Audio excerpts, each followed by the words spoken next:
Ну, вот иногда идешь по лесу ветреный день и даже вздрогнешь. Скрипят деревья, странные звуки издают. Иногда какие-то жалобы, да, как будто это рев какого-то зверя. Но существует легенда, что скрипучие деревья выросли на месте, где когда-то убили человека. И если под этим деревом скрипучим лечь уснуть, то тебе приснится этот человек и расскажет о том, как он погиб. Вот есть такие легенды.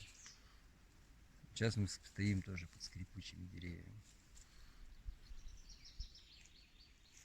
Ну, вот иногда в лесу встречаются такие места, где, кажется, когда-то что-то было. Какие-то бугры, ямы, липы вдруг появляются на открытых местах. Вот здесь тоже.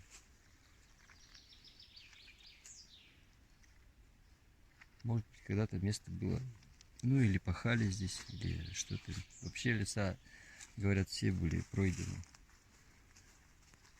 людьми, когда-то распаханы.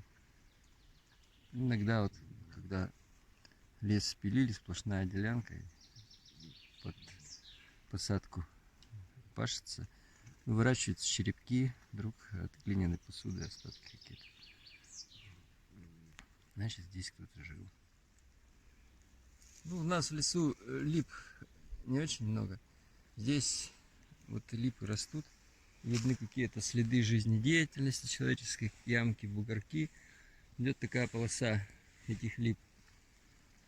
Ну и вот деревья здесь скрипят.